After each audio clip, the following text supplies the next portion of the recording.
Plan's project manager. This 2050 MTP Technical Workshop series will serve as our forum for focused and detailed group discussions on technical components of the 2050 plan, and we have a wide range of workshop participants with us today. We have representatives from Orange, Osceola, and Seminole Counties, our 20 cities and towns, Lynx, the Florida Department of Transportation, Florida's Turnpike Enterprise, Central Florida Expressway Authority, our 3 airports, and the Federal Highway Administration. Today, we will be discussing the ongoing work efforts to develop the MTP, discuss an overview of the congestion management process, receive updates on the financial resources estimations, and then begin developing our approach for project prioritization. These topics will be followed by an open discussion, public comments, and then a review of next steps.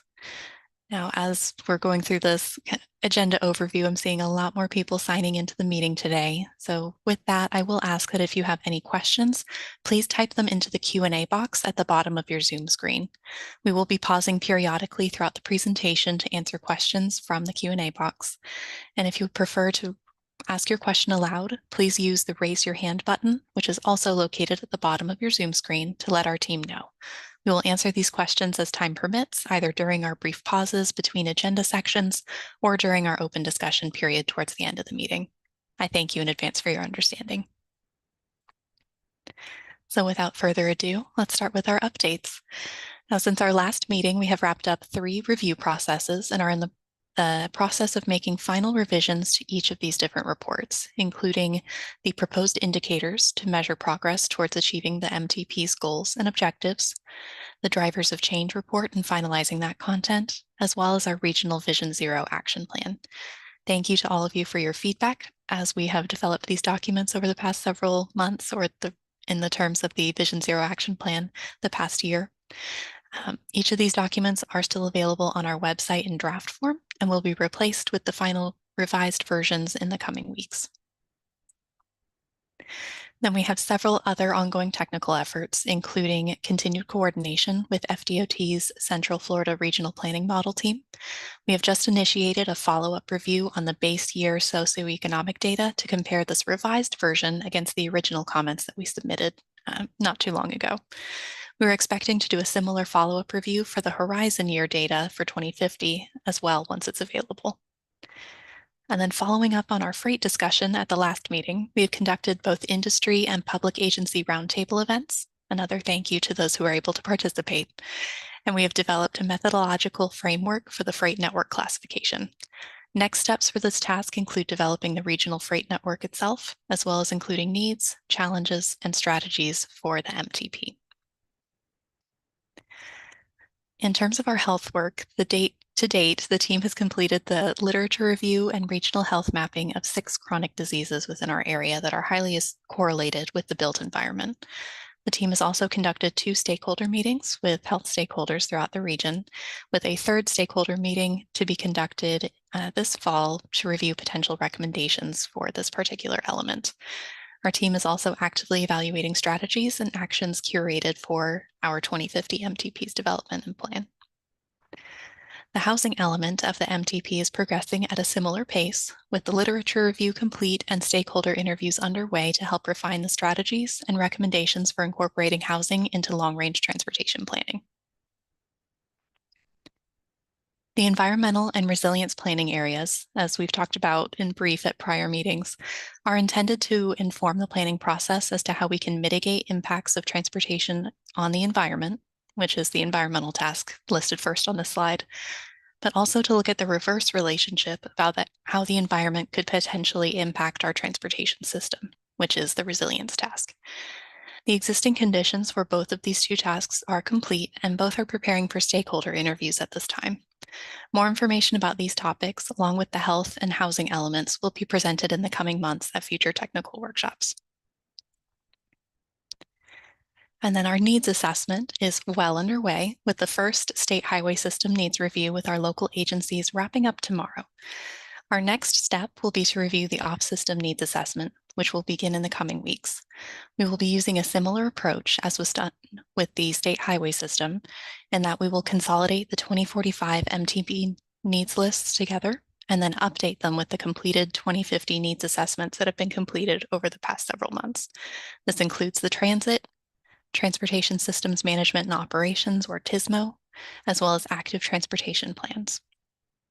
Once all of those have been combined, we will then refine them with our local partners and jurisdictions throughout the area. These ongoing efforts align well with our overall project schedule as we are moving along steadily with the plan's development. We are on track to adopt the 2050 plan in December of 2025. So now that we've quickly reviewed all of the 2050 MTP efforts underway, I'll turn the presentation over to Laura Bauk to present on the congestion management process. Laura? All right, thank you, Taylor. You can go ahead to the next slide. So most of us on the call, I think, have seen some version of the congestion management process update presentation I did to the advisory committees. So I'm going to truncate that, but I did want to provide just a little bit of background about what it is that we're thinking about when we think through the CMP. First, defining some terms. When we think about congestion management, that's really just an application of strategies to try and improve the operations and reliability on our transportation system, with some nuance in that we think about two different types of congestion generally. First, there's recurrent congestion, pardon me. That's that congestion that you expect to occur basically in the same places and the same times of day on the system most days of the week or during the weekdays. And then the second type of congestion is non-recurring congestion, which is due to unexpected or non-typical events. Some things that might bring on some non-recurring congestion include things like special events, vehicle crashes, or roadway construction. Next slide. Then when we think about our congestion management process, it's really just a systematic approach to managing congestion on the system that is objective-driven and performance-based. Generally, the intent of a congestion management process, or a CMP, is to provide a mechanism to ensure that the decisions we're making with regards to how we're investing in our operations are made with a clear focus on our desired outcomes. Next slide. So as an MPO that has a population greater than 200,000 people, we are required to do a CMP. However, federal guidelines do not require any particular amount of time between when we do our updates or in terms of how we develop our CMP. However, there is some guidance in terms of the process, which I'll talk through in a second.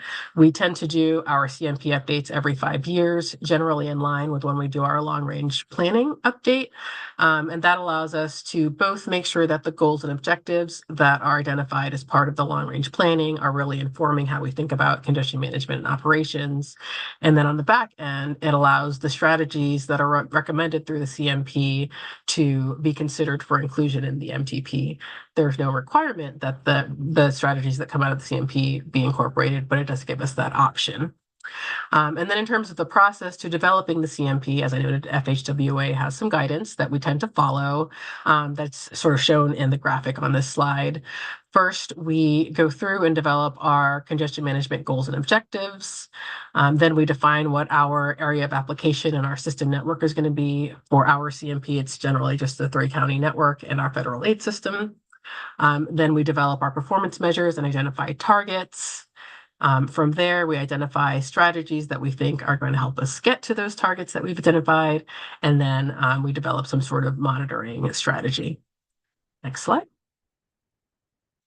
For the 2050 CMP update, there are sort of 3 major areas that we are updating, and then we'll also have one new thing. So we're going to be updating our goals and objectives from the 2045 CMP. We've been working through thinking about how we can update our performance measures and, of course, looking at our targets. We've come up with some new strategies to add to the ones that we had in place before. And then we're also in the process of developing a CMP scorecard. That'll be something that quarterly we put out and include likely in our board and advisory committee agenda packets. So we'll have some sort of key performance measures, not all of the ones that I'm about to go through, but a few that give us a flavor for how the overall system is really performing. And we'll put that out on a quarterly basis. Next slide. So the rest of the presentation, I'm going to sort of walk through the objectives and the performance measures and then our strategies generally by goal area. And similar to what we did with the 2045 CMP, we thought that the goals that were identified for the MTP for our long range planning were really good, reflective of what is important to us as a region, as an agency. And so we've just sort of carried those 5 goal areas over into our CMP process. So the next few slides, I'm just going to talk through the objectives that we've identified this time. Generally, we were looking as a part of this update to sort of streamline our objectives, make them a little bit simpler to understand, and really ensure that they're focusing on the desired outcomes for the region to improve our system performance and specifically to reduce recurring and non-recurring congestion. So in the safety area, the new objectives that we are proposing are to look at eliminating deaths and serious injuries on the system, and then improving our incident clearance time. Very similar to what we had before. We've sort of taken away the objective of looking at our response times, with the thought being that incident clearance times are probably going to have the biggest impact on that non-recurring congestion.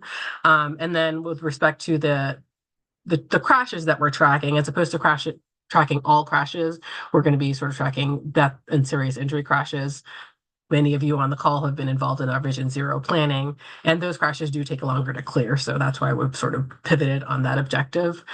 Before I move forward, I will note that in the agenda packet, I included some sheets that have all of the objectives that we're proposing along with the proposed performance measures and strategies. So you can use it as you go along, make notes, if you will. I'm looking for input today, of course, but you're also welcome to email them to me afterward. All right, next slide. All right, so our next goal area is reliability. Some more streamlining here, where we're looking at just improving our travel time reliability and promoting products that are going to improve that reliability. And then also making sure that we're providing our travelers on all modes with greater predictability in their travel times. Next slide. For our connectivity goal area, our proposed objectives are related to increasing access for our non-drivers, improving connectivity to key destinations, and then expanding our bicycle transit and pedestrian infrastructure. Next slide. Our next goal area is community, where previously this was sort of wrapped up in the health and environment goal area, and we already had that maintaining air quality objective. Now that we've broadened it to think about community, we've included decreasing reliance on single occupancy vehicles, which actually used to be part of our connectivity goal area. Next slide, please. And then our final goal area is prosperity, formerly investment in economy. And with this one, really we're looking at how we can enhance mobility for tourists on our tourist corridors, increasing access to jobs, and then improving reliability for freight generally. Next slide, please. Okay, having gone through the objectives, the next few slides are going to focus on our performance metrics. There's sort of a lot going on these slides, so just to lay it out, in each slide on the leftmost column shows the performance measures. The red and green, red means we're recommending maybe removing the measure this year. Green are new performance metrics that we're looking at. That next column over, for those that were already performance metrics from the 2045 CMP, it lets us know whether or not we were able to meet our target. It lists what the target is, and then the red means we did not quite meet the target, and green means that we were able to. The next column over sort of shows where we are in terms of the actual statistic for that particular performance measure, the most recent that we were able to get. And then we've provided a preliminary target. And for those metrics that we are removing, we didn't provide a target. Average response times got away from me. That should say recommended for removal as well. But generally, as I mentioned, through the safety goal area with the objectives, we are recommending getting rid of the total number of crashes and instead focusing on vehicle KSI crashes. We will also keep the bike ped KSI crashes, which is our death and serious injury crashes. We're going to be adding in the speeding related crashes, since we know the impact that that has on the system. And then, as I mentioned before, we're going to be keeping the average clearance time performance metric, but removing the average response time. And similar to what we did with the objectives, we were looking to really streamline the number of performance metrics that we're tracking to try and get to what's going to have the biggest impact on recurring and non-recurring congestion. Next slide, please. Okay, for the reliability goal area, we are not recommending removing any metrics. There are a few that got moved to different goal areas, and then we also are adding in a new one. A little ways down, there's a percent of the system connected with fiber. That metric used to say percent of the system that was actively managed, which essentially at that point was just the amount of the system that had fiber in place. So we've renamed it as such. And then we're also going to be tracking the percent of the system that has connected signals. So that's the new one for this goal area. Next slide, please. So one of the metrics that was under reliability was the annual delay per capita, which really looks at delay for vehicles. And when we had our internal workshop with staff, we had some extended conversation about whether and how we could potentially account for a pedestrian bicycle delay. And so there is right now in the highway capacity model, manual, pardon me, there is a procedure in place that we can use for getting to pedestrian delay that's primarily related to the phasing at the signalized intersections. So we're working through and considering if that one may be included this time. It doesn't really get to whether or not there are high enough volumes of pedestrians for us to really focus on those intersections, but it's something we're considering. We don't have a great procedure in place for looking at bicycle delay. So if anyone does, I would love to hear your thoughts on that. We can either talk about it if there's time today, or please feel free to reach out to me after this workshop, because we would love to have a good procedure in place for accounting for pedestrian and bicycle delay and tracking it on our system. Next slide, please.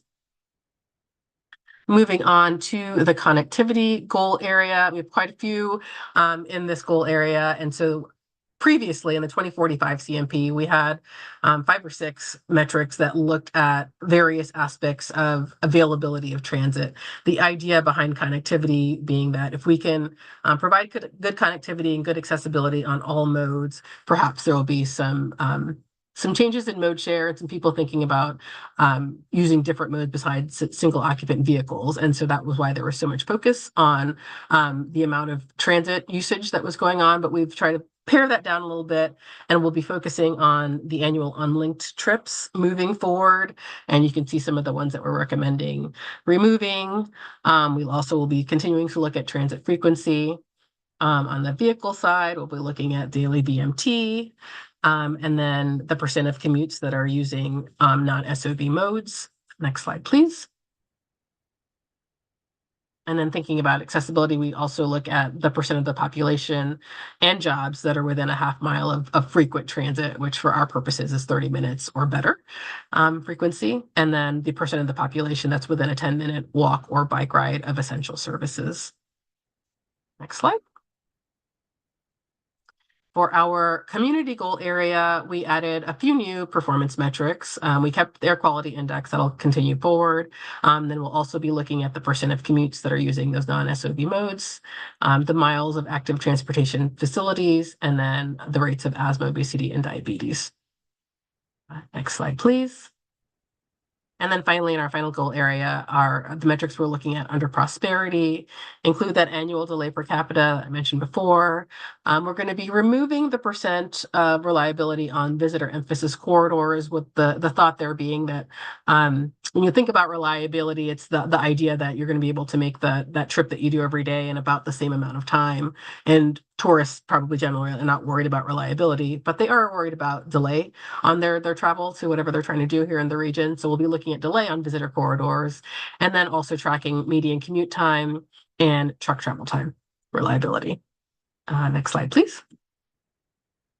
Moving into the proposed strategies, you can see sort of on the right side for the 2045 CMP, we divided the strategies into 3 broad areas: safety, optimizing our system's capacity, and then shifting over trips from single occupant vehicles to other modes.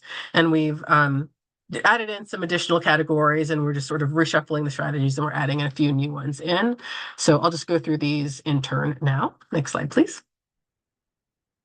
So under our new demand management strategy area, we are carrying over a lot of the ones that we had previously. I'm just going to sort of talk through what's new, what's changing. So we're going to be removing the previous strategy that we had with respect to providing trip planning tools in other languages. While we do think that that is a worthy goal, something that we should consider to pursue as a region, maybe not, we didn't think it would have as big an impact on congestion. So we're recommending removing that one. However, we did add in the creation of a transportation demand management or TDM strategic plan. That's something that's actually already within the UPWP for MetroPlan Orlando. So we'll be kicking off that effort soon. So that's something we can put a check mark next to. Next slide, please. Under the system communication aspect, we carried over the supporting our traffic signal coordination, which we do every year, and active arterial management, as well as expanding advanced traffic management systems. That's something that we've have a pot of funds that goes towards that. And then we're also recommending continuing to connect devices and communicating with a central system and continuing to connect our intersections to the various TMCs throughout the region as part of our TISMO master planning effort. A lot of you on the call participated in that, so thank you. We have identified a number of projects through that master plan and the gap analysis that was done as a part of that to support greater communication and connectivity through fiber within the region. So I think we're going to be moving in the right direction in that space. Next slide. So the next area is information collection. And these strategies are really intended to support sort of data-driven decision-making, and they're generally focused on providing funding to support data purchases, deployment of sensors and instruments to collect data, to assist with our operations and our planning staff with understanding how the system is performing, and also to help with making decisions about both day-to-day operations and longer-term strategic planning efforts. So in addition to the expanding the actively monitored system, which we had as a strategy before, we're also recommending continuing to set aside funding for data purchases. It's something that's important to us as an agency and for the region, supporting the deployment of various instruments and sensors to collect data, and adopting systems to provide consistent reporting. Next slide, please. Under the arterial management toolbox, we are recommending removing the strategy of planning for EV charging station integration. Again, a worthy effort, and actually we have an ongoing task within MetroPlan Orlando to do an EV readiness study. Some of you may have seen some reporting on that, and you'll see some coming up at our advisory and board meetings in the future. But again, something that we didn't think necessarily was going to significantly move the needle on congestion. And we are recommending including or adding in assessing feasibility of reversible lanes and reducing access points throughout the region on arterials, and then supporting deployment of adaptive signal control. Next slide, please. Moving on to our interstate and expressway management toolbox, we removed the integrating CAV study findings into planning efforts. It's something that we've continued to do. Again, we didn't know that it was a specific driver of congestion. So we're going to remove that as a strategy, but we did add in a few new potential strategies, including congestion pricing, advanced warning signs, and DMS, hard shoulder running, and then variable speed limits as things that we can consider to control congestion. Next slide. And then finally, safety, the safety toolbox. We only were recommending removing one, which is the implementation of some of the recommendations from our bicycle and pedestrian safety action plan. And we're actually removing that strategy because a lot of those actions were already either wrapped in or considered through the Vision Zero action planning that we've all been doing as a region over the last year or so. And so the new strategies for this toolbox are to begin implementing the strategies and actions that are coming out of both the regional action plan and others as makes sense, and then prioritizing initiatives and projects that are going to focus on improving safety in support of our Vision Zero approach. Next slide. Yep, that's it. So with that, I'm happy to answer any questions with the time that we have for my section. As a reminder, please use the raise your hand feature located at the bottom of your Zoom screen to be recognized, or type your questions directly into the chat or Q&A boxes. And I do see there is one hand raised. We have two hands raised. So we'll start with the first one. I believe it was Shad Smith who was had their hand raised first. So Shad, you're recognized. Can you hear me? Yes, we can. Hi, Shad. Oh, good. Yeah, I had sent over a list of a few comments I had. The one thing was you saw them. I didn't know it was you, Laura, or I would have sent them over to you too. Yeah, I got it. Was You did good. Yeah. Some of them are questions, but one of them was like arterial investment or arterial management. I was just thinking so often our arterials are so impacted by ped times. Like you hit a ped and it totally throws out the whole entire synchronization. I didn't know if there was anything that we could do to kind of manage that better. Okay. To try to make a difference. I don't know if there is. Maybe there's not, and there's certainly maybe not a metric to measure it by. But that's the one thing I was thinking about. And the other thing was with any of the multi-mode and trying to do it, do we need to do something more with counting and measuring bikes? And that even goes back with what you said, a way of Delay. Yeah.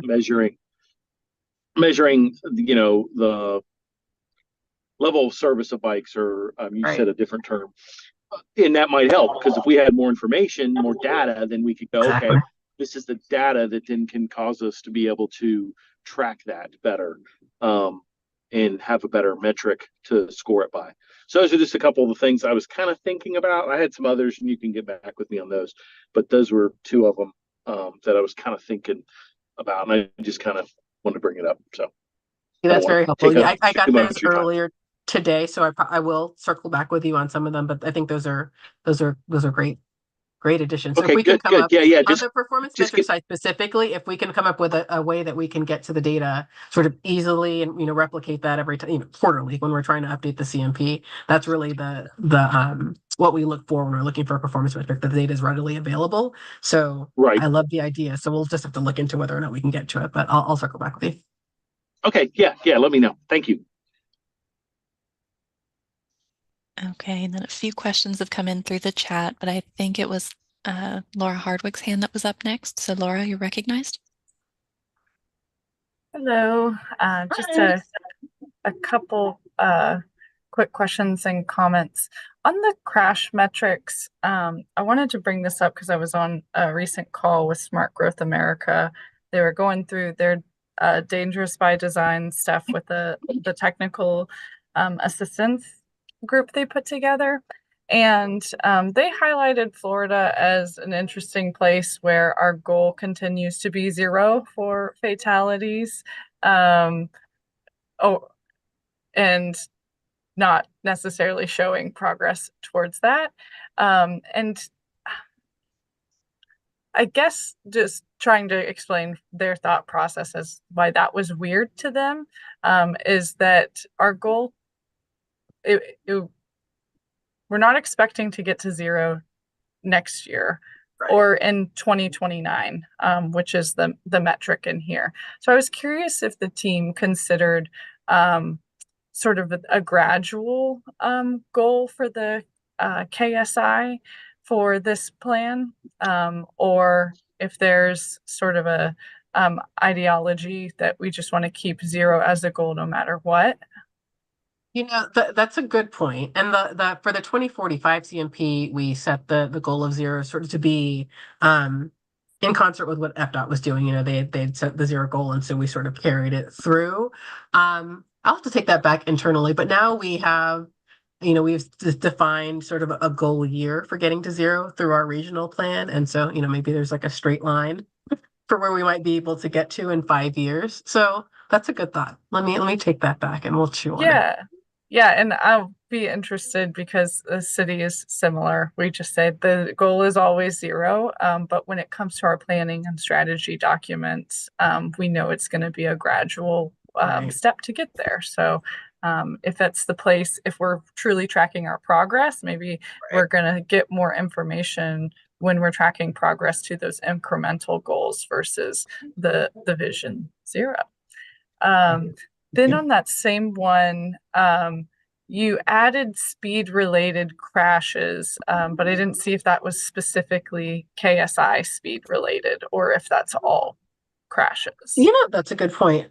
Right now we have it just all speed-related crashes, but we could pull out KSI crashes with the same thought being that, those are the ones that are going to have the biggest impact on that non-recurring congestion. Let me put that on my list of things to ponder. Thank you. And then on the bicycle delay, this is a great question. The statewide pedestrian bicycle coalition, we've been looking for other ways to track progress rather than level of service and all of that.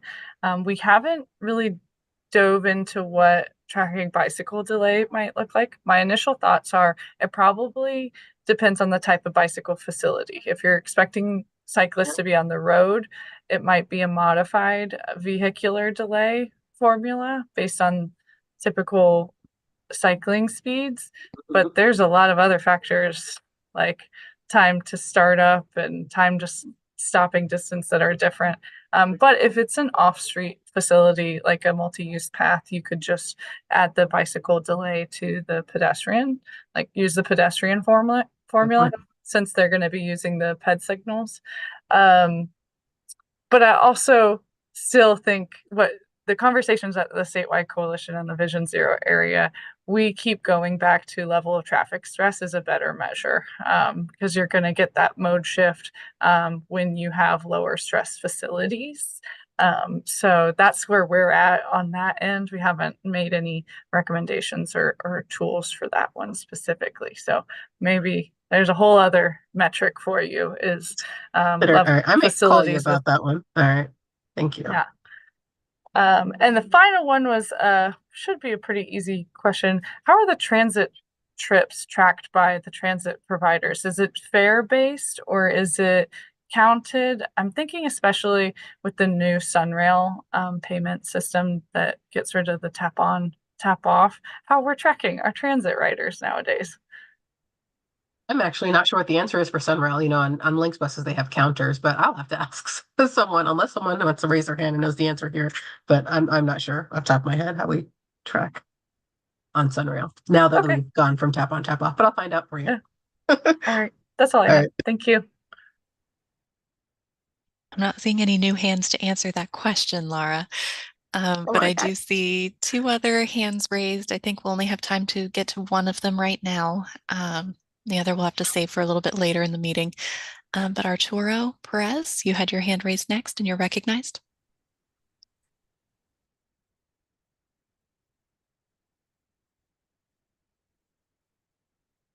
Okay, can you hear me now? Yeah. Yes, we can. Yeah, the first question was regarding the VNT reduction that you're hoping to have in the future. But will you be considering the impacts of level 5 or fully autonomous vehicles? Because I mean, the thought is that when those vehicles are running around by themselves, you know, picking and dropping people off, it's actually going to increase VNT. So that's a good point. And you know, to that point, I think Arturo, luckily we do update this every 5 years because I think when we get to the point where we're seeing a sort of a critical mass of level 5 autonomous vehicles on the roadway, we'll probably have to rethink what the metrics are that we're tracking. So as of right now, no, we're not considering it just because we don't think we're going to quite get there in the next 5 years. But it's on the horizon. We realize, so that's something we'll consider in the future. Yeah. Yeah, because I don't think it's if, but when it happens. Yes. The next question was related to the links service changes that you're looking for. How do you incorporate the links TDP into the plan? Well, it's really the intent of the CMP is to identify what the strategies are that we should be pursuing as a region, and then from there it goes into plans. So we'll look at what's in the TDP, and maybe it may impact strategies that we include, but really the feedback is from the CMP out to the other plans. And let's see. Sarah just told me on this, so thank you, Sarah, that the next TDP updates in February. So we can coordinate through Sarah and others at MetroPlan with them on that. Okay, great. Thank you. Absolutely. Thank you. Okay, I do see there are a few other hands raised. If you can please type your questions into the Q&A box so we can have them ready to go when we get to open discussion towards the end of the meeting. Well, thank you. We need to include some time for our next presenter. So thank you so much, Laura, for your presentation today and the overview of the congestion management process. So the next item on our agenda is a review of the financial resources element of the plan presented by Mike Votto. Mike, I'll turn it over to you. Great. Thank you, Taylor. Can everyone hear me okay? Yes. Yes, All we right. can. Perfect. Thank you. Thanks again, Taylor, and thank you all for the time this afternoon. So this afternoon, we're going to talk a little bit about the financial resources element of the 2050 MTP. And I think, Taylor, we can go to next slide.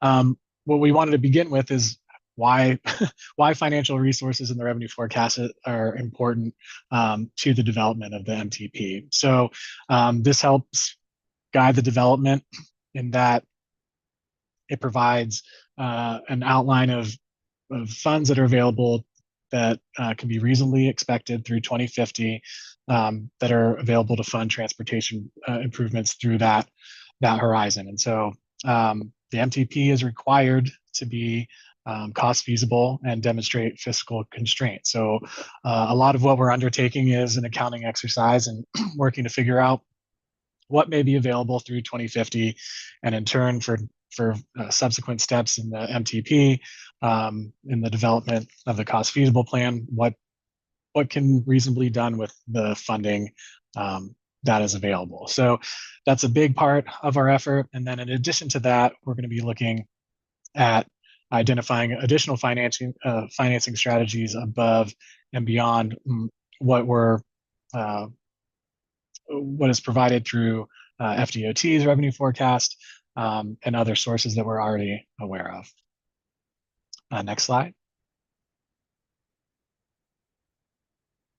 So a little bit of just the approach that we're taking throughout our process. So like I mentioned, we're identifying and documenting those various funding sources, and then using those to forecast revenues through fiscal year 2050, as I mentioned previously. And we'll be organizing those estimated funds in the time bands, the years that you see here on the screen. So I will note that from 2024 through 2030, those funds are captured within the Transportation Improvement Program. So essentially, we're forecasting from 2031 on in 5-year bands to begin with, and then that 2041 to 2050, because it's a little bit further out and less certain. That's done in a 10-year band. Next slide. And so continued with our approach. So we're coordinating with local agency partners to confirm those local revenue forecasts, and we'll talk about that a little bit later with our counties and some select cities, as well as our local transit agencies and our tolled facilities as well. So like I mentioned previously, in addition to identifying what we are aware of, we're going to be looking at identifying and analyzing other potential innovative funding sources, and we'll talk about that a little bit later too. And at the end of the day, in October, we'll have developed a financial resources technical memorandum, and that'll coincide all the various Excel tables that go along with this effort. Next slide. So we'll jump right into the federal and state revenue sources. So these are provided by FDOT in the 2050 Revenue Forecast Handbook. So it's developed by FDOT Central Office. This handbook is a very important resource in our effort. So it provides MPO level revenue estimates that are specific to MetroPlan Orlando. We'll talk about that here on the next slide. It includes district-wide level revenue estimates, and so those are available to each of the districts throughout the state, but those funds are programmed in consultation with the MPOs, because those funds can be used anywhere throughout the district. And then for informational purposes, the Revenue Forecast Handbook includes statewide level revenues for informational purposes, and all that information will be included in the end product that we're developing. But like I said, the statewide level revenues are for reference and for your all's information. Next slide. So like I mentioned, the handbook provides those MPO level estimates. And so in this case for MetroPlan Orlando, in these fund categories. So surface transportation block grant, or you've heard STBG, transportation alternative, carbon reduction, that's a funding program under the IIJA, state highway system, other roads, which other roads in the 2045 cycle met something a little bit different, but other roads in the 2050 forecast in the handbook is anything not on CIS and not on the state highway system, and then non-CIS transit discretionary funds. Next slide. So the table here is reflects a summary of those revenues for MetroPlan Orlando within the 2050 revenue forecasting handbook. So you'll see these are listed by those fund sources that I shared on the previous slide, and again in those various time bands, 2031 through 2035, fiscal year 36 through 40, and then fiscal year 2041 through 50, and then you can see those totals rolled up for each fund and then for each time band. And again, these come directly from FDOT. Next slide. So like I mentioned, the forecast handbook also provides estimates at the district level. And so these funds can be used on a variety of improvements within the confines of that funding program, but are, like I mentioned, are allocated at District 5's discretion on these programs. So on the next slide, there's a table reflecting the estimates through 2050 for each of those fund sources. And again, like I said, because these funds can be utilized throughout the district, we're doing ongoing coordination with FDOT to kind of home in on a methodology, so to speak, to use for making reasonable estimates for what may be available in the MetroPlan Orlando region for the development of the MTP. These are typically population-based, but we're working with FDOT to build consensus on that for moving forward. Next slide. So in addition to those federal and state revenue sources that are provided to us from FDOT, for local revenue sources, to do a little more legwork on coordinating with those local partners to identify and confirm those anticipated future revenues and the assumptions therein. And so, and look at the sources that our local partners are utilizing to fund transportation improvements. So these would include gas taxes, infrastructure sales tax, impact fees, mobility fees. And we're also working with them to understand how these various sources, how they're allocating them between capital improvements and operations and maintenance. So next slide. So this slide is an illustration of those local partners that we're working with. Orange, Osceola, and Seminole Counties, obviously making pretty hefty investments in their transportation system using their local revenues, as well as the city of Orlando.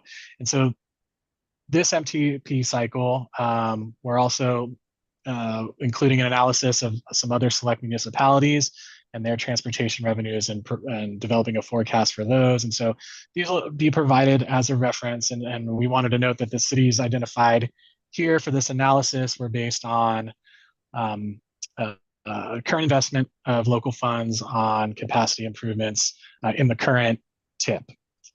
So I just wanted to share that. So we're continuing to coordinate with all three counties and the cities listed here on identifying and forecasting those revenues. The next slide. So the revenue forecast will also include those for the strategic intermodal system or SIS. And so just to recap, if anyone's not familiar, the SIS is the state's high priority network that's important to the state's economy, mobility, freight movement. So in our area, think I-4. So the SIS revenues and projects are identified in the SIS 2050 cost feasible plan, and those are provided by FDOT to the MPOs via that plan, and those SIS projects and anticipated investments on those SIS projects in the region, those will be incorporated by reference in the MTP. So next slide. So similarly, as the approach to the SIS revenues for our partners at Flores Turnpike and CFX, we're primarily documenting their plan improvements and the associated expenditures with those, and including those in the MTP by reference. So for the Turnpike, we're beginning with the 10-year major project list as provided by the Turnpike.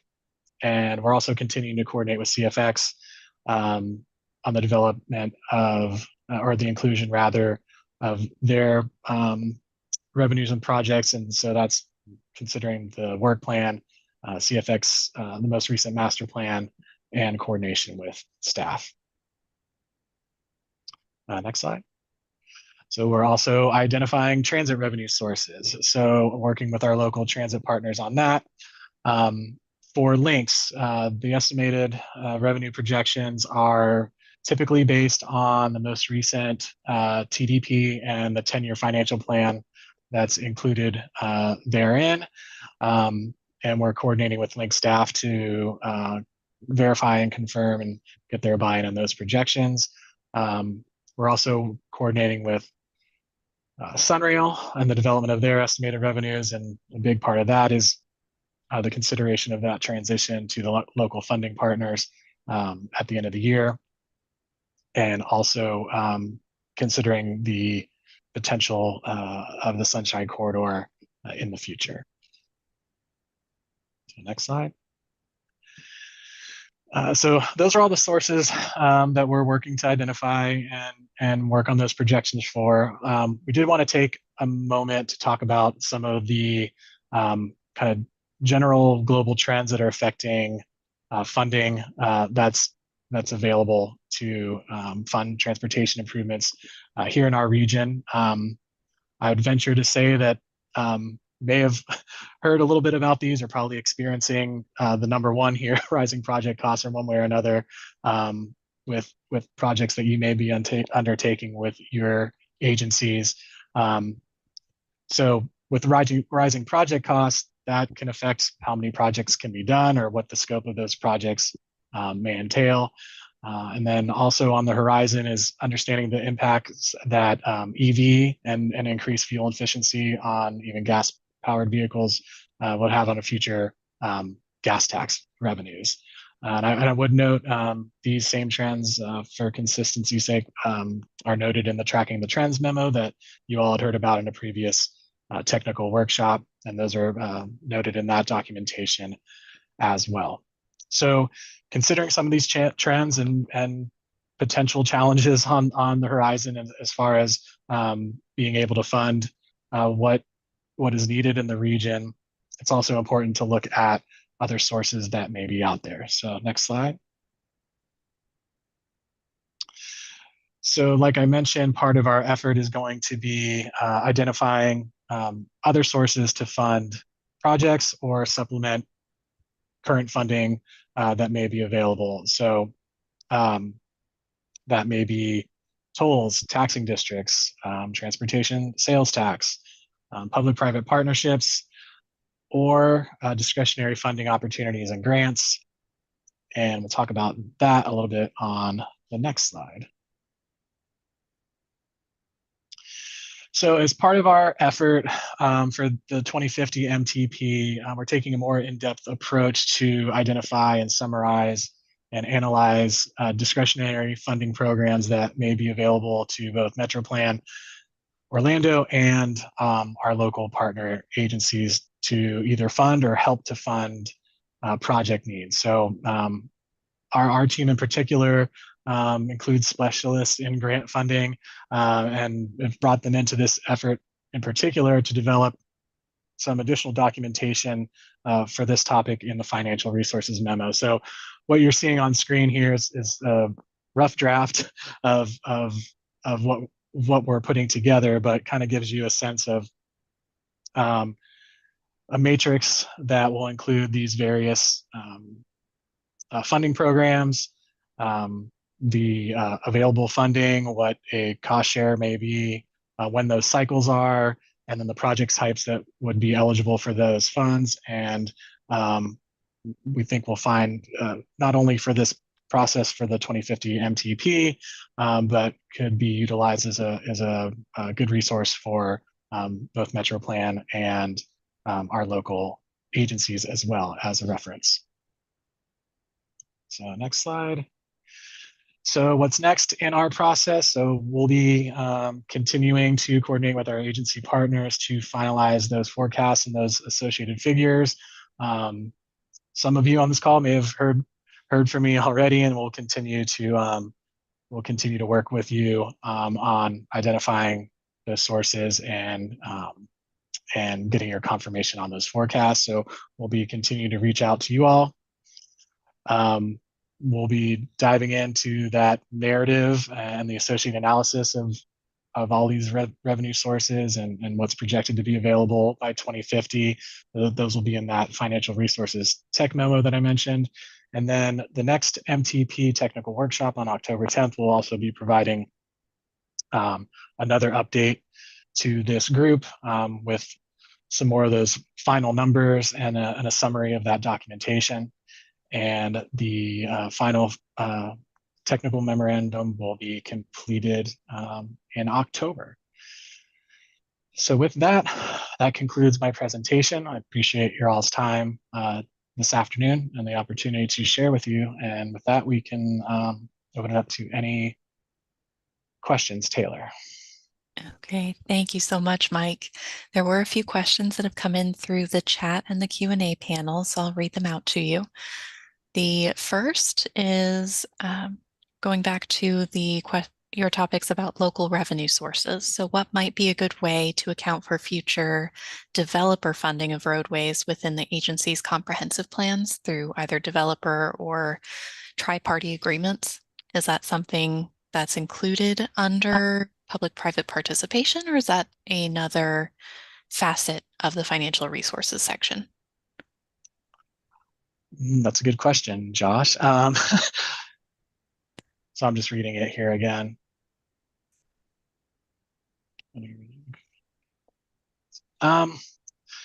Well, I know in previous revenue forecast efforts for an LRTP, if there was particular projects that were known at the time to be funded via developer funding, that we've done our best in working with the agencies to capture that.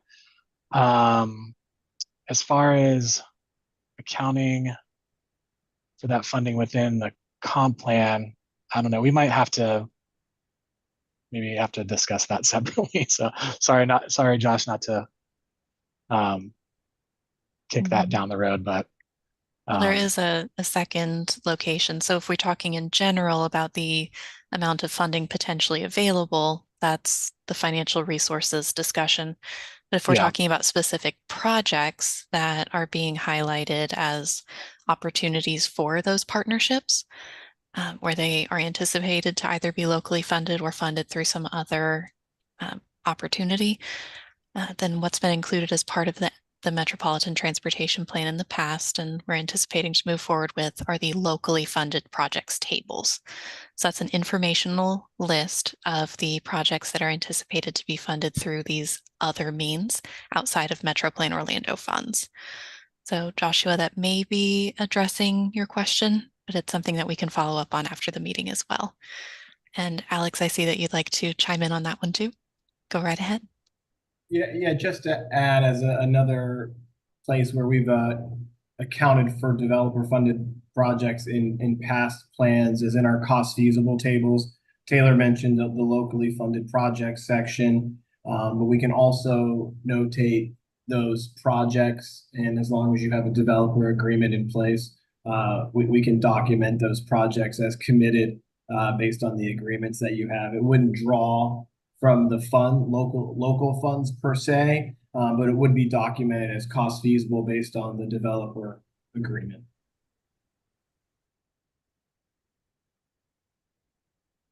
Thank you. Thanks, Alex. And I see some thumbs up floating up on my screen, so I believe we've answered the question.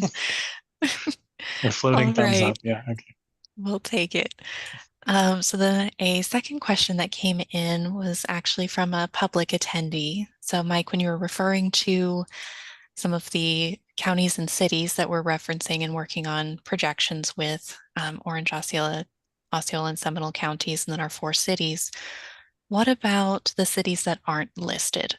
Those are still being incorporated into the plan. So can you describe that process a little bit more? Yeah, so and this kind of touches on what Taylor, what both of you and Alex just shared as far as well, I'll back up. So each tip cycle that cities within the partner agencies within the region here have the opportunity to provide those locally funded projects for inclusion in the tip. And so based on this year's tip, we did an analysis of those cities that were investing what would be considered a significant amount on a capacity improvement, maybe a new roadway or a widening of sorts. And so that's where our starting point was for this effort, and looking into how those cities are funding those and projecting those revenues to get an understanding for what may be able to be depending on how they're utilizing those sources, potentially what could be funded down the road. So, but that's not to say that no municipalities were left out on purpose. It was basically based on a snapshot of the current tip as our starting point.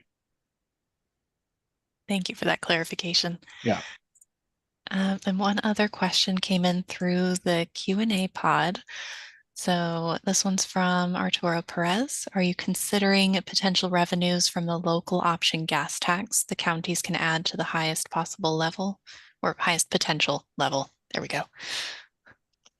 So yes, and that depends on the conversation that we've had with that particular agency, whether that was something that was being considered or not.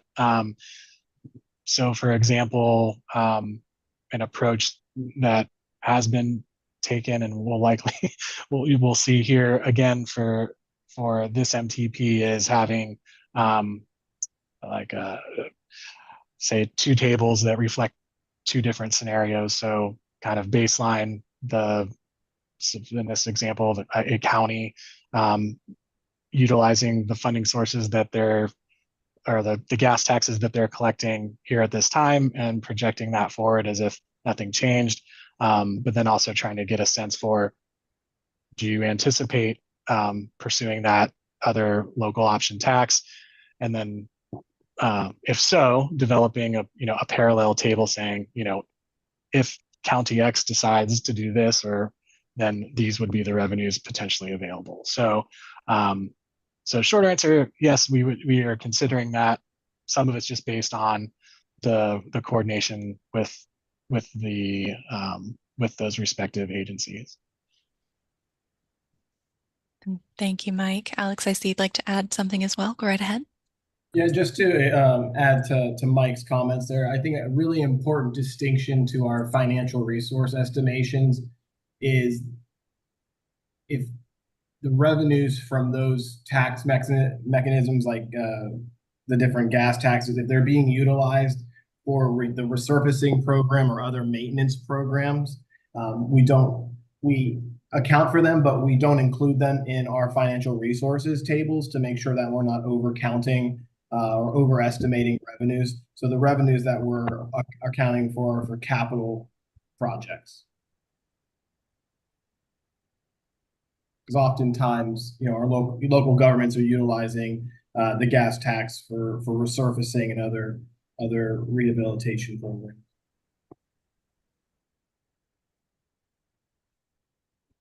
Thank you, Alex. We appreciate that. Yeah, thanks, Alex.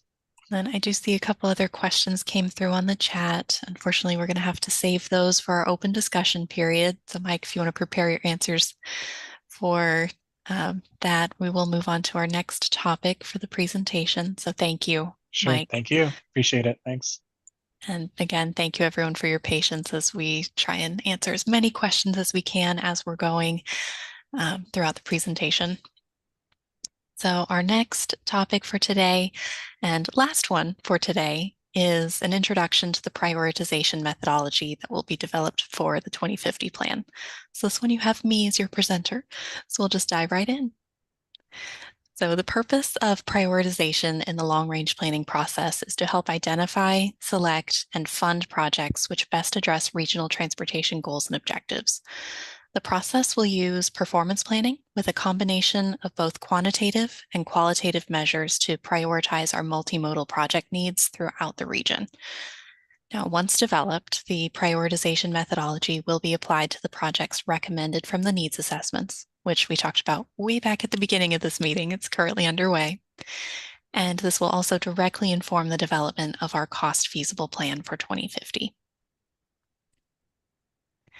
So the 2050 plan's approach to prioritization will be similar to what was done in the previous 2045 plan, and will use a funding program approach, consistent with the prioritized project list and the transportation improvement program funding categories. By maintaining this consistency, we will be streamlining the connections between these three core products at MetroPlan Orlando and aiding in the seamless implementation of projects into FDOT's 5-year work program. So the previous funding programs or priority list categories, for those who've looked at the PPL more recently, are shown on the slide as examples, along with a few potential new categories that are under consideration right now for the 2050 plan. Now, our approach to developing the prioritization methodology will follow 3 general steps. The first of which is to establish goal area weighting, followed by selecting evaluation criteria that can be reliably used to evaluate each goal area, and then finally developing a process through which we will score these criteria to create a final project prioritization score and ranking. Now today we're going to really just focus on step 1. Weighting factors in prioritization are applied to each of the MTP goal areas to represent the preference and significance of the goal areas in relationship to one another. The 5 goal areas that we have developed collaboratively over the past several months are shown here on the slide for quick reference. And as we go through this process, we could determine that each goal is weighted equally, or that 20 points could potentially be applied to each of the 5 categories to add up to our 100%. But it could also be determined that one of these areas should be weighted more heavily and potentially have 30 points, as an example, while others are reduced. So knowing that this is a variable topic and one that we want to show the collaboration throughout the region and a consensus on this, we are asking for your feedback to help craft the initial goal area weighting by taking a short survey using the link shown here on the slide. I'm also going to paste that into the chat for everyone to be able to provide their feedback as well. So the survey has 10 questions where you will compare each of the goal areas against each other and determine which elements, if any, are more significant than others. So the survey will be open through September 6th for you to weigh in on the topic. And after that, we will analyze the results to create the first draft goal area weighting percentages and share those results with you at our next technical workshop. So our next steps 2 and 3, will begin with developing and selecting the project evaluation criteria. Now, these criteria will have to meet a few qualifications in order to be considered, a few of which are here on the slide. They must be accurate and unambiguous, meaning that a clear and accurate relationship must exist between the criteria and the impacts or consequences upon the network as we're evaluating changes. So they must also be comprehensive, but also concise, meaning that they cover the range of relevant consequences or impacts of projects, but the evaluation framework must remain both systematic and manageable with few to no redundancies. And they must also be measurable and consistently applied to allow comparisons across our different alternatives. So this means that the criteria should distinguish the relative degree of impact across our different alternatives, but it does not exclude qualitative characterizations of this impact or anything that couldn't be physically measured out in the field. So again, this quantitative and qualitative elements are still open for consideration. An example of the evaluation criteria from the 2045 plan's safety and security goal area is shown here on the slide for context. Now, as we select these different evaluation criteria, we will also be developing methods through which we will score those criteria to allocate the prioritization points. Again, we're not doing that today, but we're talking through the process of what will come next. So using our example from the 2045 plan, the safety and security goal had a weighting of 20%, or a maximum of 20 priority points possible within that category. Each of these 4 evaluation criteria were found to be of equal importance to evaluate safety back in the 2045 plan. So the 20 points were divided evenly across the 4 criteria, with each representing 5 of the 20 available points for safety and security. So the question you're probably asking now is, how do we know if one of these evaluation criteria is worth 1 point, or does it earn all 5 points? What are those thresholds? Well, that's the second component to the scoring methodology, and appropriate thresholds for each of those point values will be developed uniquely for each criteria as they are selected. So more information will come upon that as we talk through an actual draft methodology at a future meeting. So we will be presenting and discussing that draft prioritization, as I just said, including these evaluation criteria and scoring methodologies at future 2050 MTP technical workshops. But today we really wanted to ask for your feedback on the goal area weightings and make sure that we're all ready to move forward with those next steps at future meetings with the evaluation criteria and scoring methodologies. So with that, we've reached the open discussion portion of our meeting. I know we've held a few questions back for this topic area, so we can start with those. Going back to a question that I saw in the CMP, we'll go into the ones that we held back from the financial resources section, and then if there are any additional questions about prioritization, we'll take those in kind of a third wave. So to start off with, I remember there was one hand raised for the congestion management process. Nabil Muhaisen, I believe that was you. Would you like to ask your question?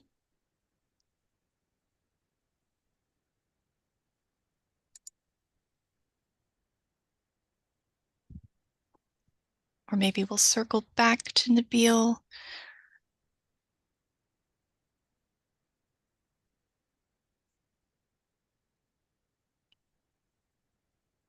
Okay, maybe we'll circle back to Nabil in just a moment. So Mike, there was one question in the chat from Kelly Brock about financial resources. Have you made an assumption about Seminole County's proposed 4th generation sales tax, or will you wait for the referendum election results this November? Oh, thanks for the question, Kelly. That's a good question. So two parts to answer. This is definitely on our radar, and we've actually been communicating with the Seminole County Finance and Budget Office staff, and that was one of the questions actually that we proposed was basically comfort level in depicting different scenarios, kind of like I described earlier. Whether that means showing one where it doesn't pass and one with the assumption that it does. So we've got ongoing coordination with the county on that. So kind of in a way answers the second part.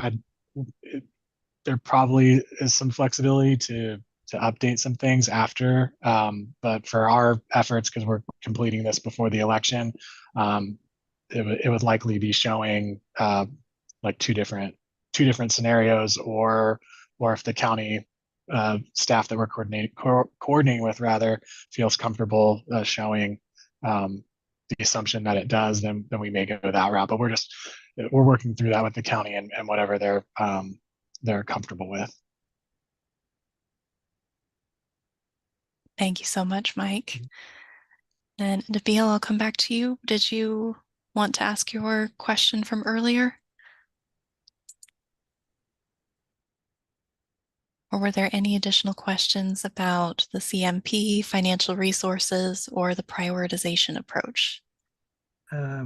Actually, Taylor, my question was pretty much what our Laura had asked, and it relates to metrics to try to implement some sort of a measure within the 5 years, even not trying to give you more work, but I think some sort of implementation may be helpful to kind of keep the goal at guard.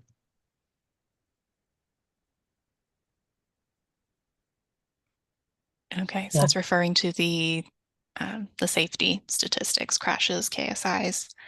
Right. Yes, okay. Thank you. All right, thanks, Nabil. Yes, thank you. Are there any other questions from our panelists here today, or any other topics that we have not yet discussed that would like to be mentioned?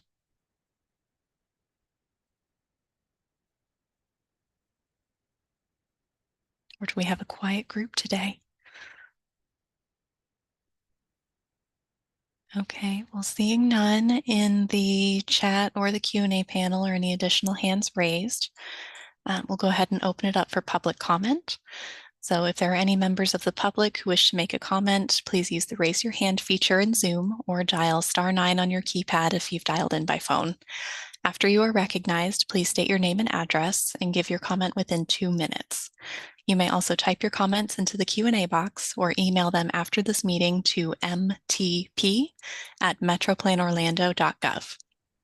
So I do see we have one hand raised from the public side. Ms. Joanne Canellis, you're recognized. Yeah, I'm Joanne Canellis.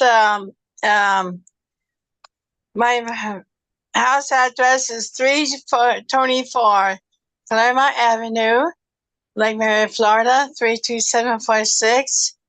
Yeah, we still do need the 24-hour bus and train service, 7 days, including holidays, weekends, and nighttime.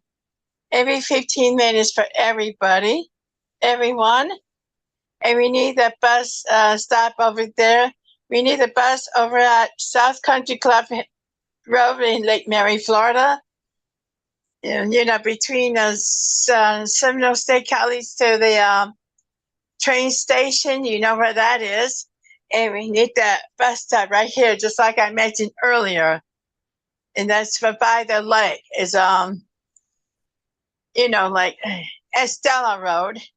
And we need a bus also down there at Lake Mary Prep School and Lake Mary High School.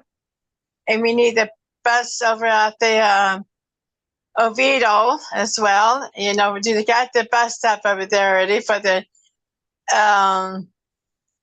they got the bus stop already at the, for the neighbor links, but we still do need that bus back there as well, the fix that bus. So I don't have to walk so much like that. And that way everything would be smooth and pretty like it's before, like it's supposed to be in the first place. And stuff like that. Please, thank you. Okay, thank you so much for your comments, Ms. Canellis, and for your participation today. You're welcome. Anytime. Well, thank you. Are there any other persons who wish to make a public comment?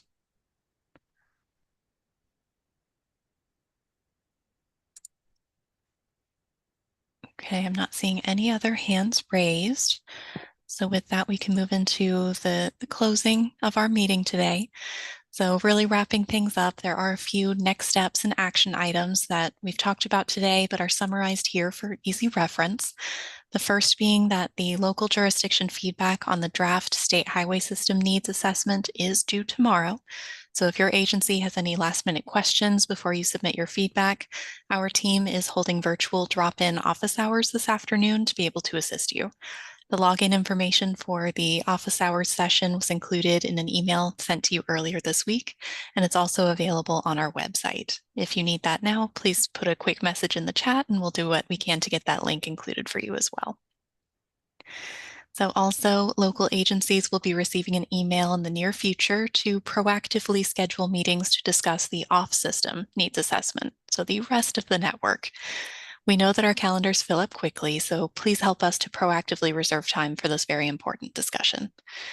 And lastly, we ask that you respond to the prioritization goal area weighting survey by September 6th. And as a reminder, there are 3 technical workshops coming up in the near term. Our next will be October 10th, followed by December 12th. And then we're already talking about 2025. So the first one of the new year will be February 13th. So you will receive calendar invitations for each of these items in your inboxes in the near future. Thank you everyone for your active participation in today's technical workshop. We really appreciate your feedback and your involvement through the process. So thank you again, and we'll talk to you all soon.